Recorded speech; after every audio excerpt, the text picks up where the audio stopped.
masih nggak nyangka kalau Mbak Acha Septriasa sudah bercerai dengan sang suami Vicky Karisma ini teman-teman. Hasil scrolling di Tweetsku menyatakan hal demikian, benarkah ini?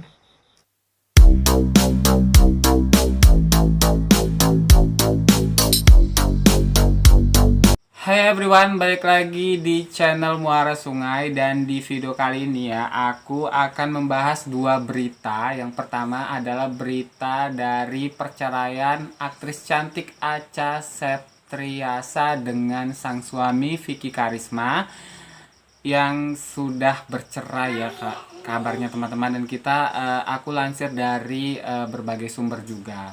Yang kedua adalah berita dari Jonathan Frizzy, yang ini seputar kesehatan Jonathan Frizzy yang katanya mengalami indikasi kanker. Seperti apa beritanya? Langsung kita bahas ya. Namun sebelumnya aku mengucapkan terima kasih bagi kawan-kawan semua yang sudah subscribe channel ini ya, dan mendukung aku untuk mengembangkan channel YouTube ini lebih baik lagi. Langsung kita ke berita pertama ya. Aku nih agak terkejut dengan berita yang pertama ini, yang datang dari aktris cantik Acha Septriasa yang katanya sudah bercerai dengan sang suami.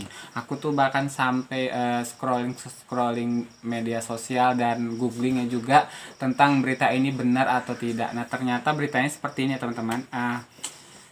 Setelah aku googling ya, emang ternyata Mbak Acha dan Mas Vicky ini ternyata sudah bercerai ya. Keputusan dari pengadilan itu adalah tertanggal 19 Mei 2025 yang lalu ya. Nah, perceraian tersebut bahkan diketahui berdasarkan informasi dari Sistem Informasi Penelusuran Perkara atau SIPP. Terungkap kalau Acha emang udah mengajukan cerai terhadap sang suami Vicky Karisma. Nah, terkait dengan putusan pengadilan, pihak pengadilan sendiri ya menetapkan bahwa Vicky Karisma wajib menjatuhkan talak 1 bain sugro kepada Acha Septriasa, menandai secara resmi berakhirnya ikatan pernikahan mereka. Tentunya keputusan perceraian tersebut sekaligus mengakhiri perjalanan rumah tangga yang telah dibangun oleh Acha dan Vicky yang lebih kurang 9 tahun lamanya ya. Pada yang mereka menikah ini pada Desember 2016 yang lalu. Lantas bagaimana dengan komitmen dalam membesarkan putri mereka, Bridgia Kalina Karisma? Meskipun hubungan suami istri di antara mereka sudah berakhir dengan keputusan perceraian, namun baik pihak Acha dan Vicky telah sepakat untuk tetap menjaga komitmen mereka sebagai orang tua. Nah, dari mana kita bisa tahu? Nah, Acha baru-baru ini memberikan sebuah komentar di media sosialnya yang sempat memicu spekulasi publik sebelum kabar resmi perceraian keduanya muncul di permukaan. Acha mengatakan co-parenting at its finest. Thanks Vic. Nah, tulis Acha dalam kolom komentar sebuah unggahan yang menandakan hubungan mereka kini beralih menjadi mitra dalam mengasuh buah hati mereka. Baik Acha maupun Vicky saat ini belum memberikan keterangan resmi ya terkait hal tersebut, terkait alasan mereka bercerai, juga terkait juga dengan pengasuhan anak ini mereka belum ada angkat bicara ya, baik pernyataan ataupun unggahan di Instagram ya. Tentunya meskipun terdengar menyedihkan, banyak netizen yang tetap nih memberikan dukungan terhadap Acha untuk tetap menjaga privasi dan menunjukkan kedewasaan dalam menyikapi perpisahan yang terjadi di antara mereka.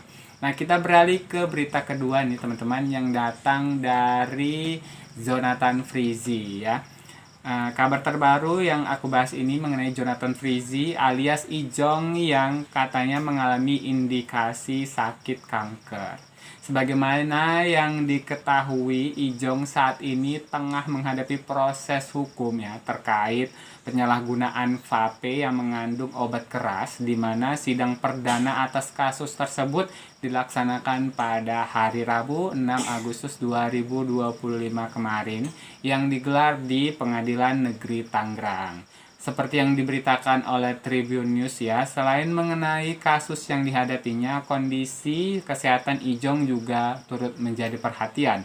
Ida Bagus Ivan Dharma Dipraja selaku pengacara dari Ijong mengungkapkan bahwa kliennya tersebut sempat menjalani biopsi karena terindikasi mengalami gejala kanker usai menjalani operasi ambeien beberapa waktu yang lalu.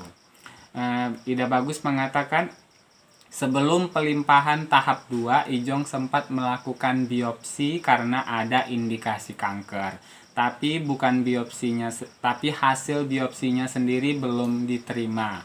Jadi belum bisa dipastikan apakah benar kanker atau bukan.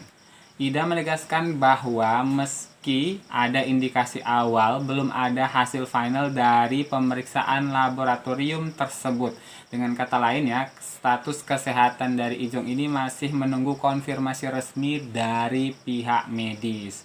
Sementara itu, selama masa penahanan di Lapas Pemuda Kelas 2A Tangerang, Jonathan Frizzy disebut belum mendapatkan kunjungan dari pihak keluarga.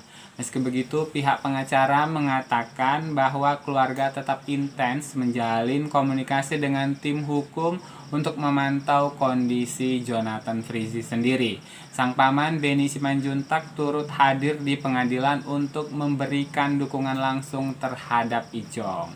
Nah, bicara mengenai kasus Ijong ya, pada hari Minggu 4 Juli 2025 yang lalu, Satuan Reserse Narkoba Polresta Bandara Soekarno-Hatta menangkap Jonathan Frizzy atas dugaan keterlibatannya dalam sindikat peredaran ketrik vape yang berisi liquid mengandung etomidate. Ijong tertangkap di rumahnya di kawasan Bintaro Akasia, Pesanggerahan, Jakarta Selatan. Usai penangkapan tersebut, Jonathan Frizzy langsung ditetapkan menjadi tersangka karena terlibat aktif dalam penyelundupan vape berisi etomidate. Adapun peran aktifnya termasuk komunikasi dengan bandar, menyediakan kurir untuk distribusi, mempersiapkan, memonitor, dan memfasilitasi penjemputan zat etomidate tersebut. Ia juga merupakan inisiator dalam pembuatan grup WhatsApp yang digunakan untuk koordinasi, termasuk dalam mengatur dan membahas teknis penyelundupan, pengaturan keberangkatan, dan akomodasi di luar negeri. Atas perbuatannya tersebut, Jonathan Frizzy dijerat dengan pasal 435 subsidiar pasal 436 ayat 2 Undang-Undang Nomor 17 Tahun 2023 tentang Kesehatan Jungto pasal 55 KUHP dengan ancaman pidana maksimal 12 tahun penjara dan denda hingga 5 miliar rupiah. Nah, itu tadi teman-teman 2 informasi yang bisa aku bagikan ke kalian yang mengenai kabar dari perceraian Acha Septriasa dan Vicky Karisma, dan kemudian juga kabar kedua tadi tentang kondisi kesehatan Ijong setelah sidang perdana kasus penyalahgunaan vape dengan obat keras. Sampai di sini informasi ini semoga menambah informasi buat kalian ya. Sampai jumpa di video selanjutnya. Bye.